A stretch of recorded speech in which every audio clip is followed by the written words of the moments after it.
The sun was setting over the quiet village of Umuago, casting a warm golden glow over the thatched roofs. In a small clay house at the edge of the village lived a woman named Amaka. She was gentle, generous, and beautiful in spirit, but for many years she carried a heavy sorrow. She had no children. Amaka had been married to Chike for 13 years. Every planting season, they prayed for a child to bless their home, but none came. The women of the village whispered behind her back. Some said she had offended the gods. Others called her cursed. Whenever she passed by the market, some women would pretend to cough, saying, "Make way, the barren one is coming." Amaka would smile as if she did not hear, but her heart ached. Sound of distant drums. In Umuago, there were two gatherings every year that every woman looked forward to, the Mother's Moon Festival and the Women's August Meeting. But Amaka was never invited. "Those without children have no voice in these matters," one elder woman had told her. So she watched from a distance, her eyes heavy with longing.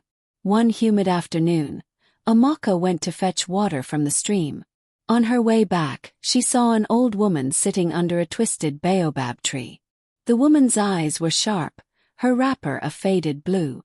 "My daughter," the old woman said softly, "why do you walk with your head bent so low?" Amaka hesitated. "I have no child. My name has become a wound in this village." The old woman chuckled, shaking her head. "Your womb is not empty, it only sleeps. There is a leaf that wakes it, but it is not found in the hands of men. Tonight, when the moon is high, go to the crossroads where 3 paths meet. Place a white calabash there, filled with pure water, and call on the spirit of Aduoma. Music swells, then fades into night sounds." That night, Amaka did as she was told. She stood barefoot on the cool earth, her voice trembling as she whispered the spirit's name. A soft wind circled her. In the shadows, a woman dressed in shimmering white appeared. She was neither young nor old, but her presence filled the air like the first rain after harmattan. "Your tears have reached my ears," Aduoma said. "In 9 moons you shall hold a son, but remember, no one must taste salt in your house until the child is born." Amaka agreed. The spirit vanished like mist, leaving only the faint scent of lilies. Days turned into weeks.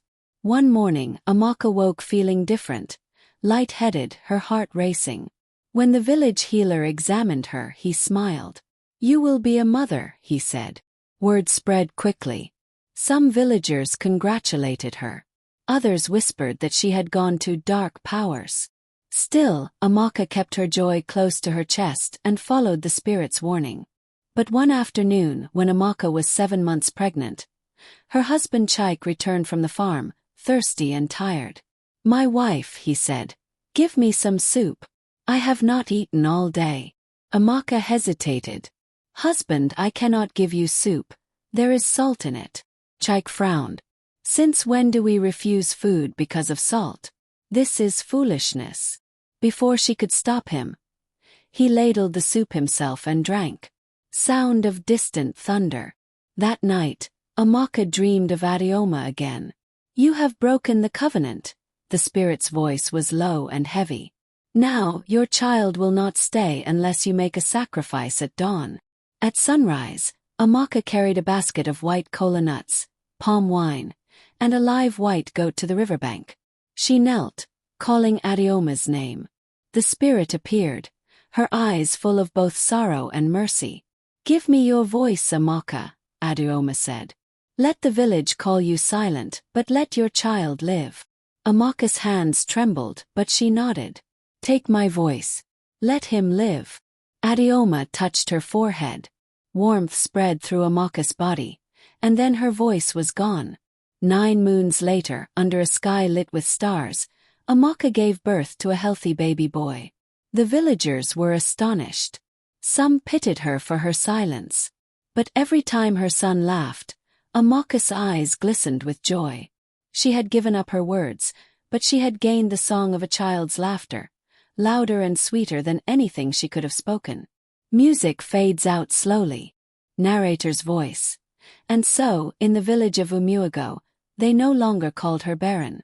They called her Mother Amaka, the woman who spoke without words, but whose love was heard by all.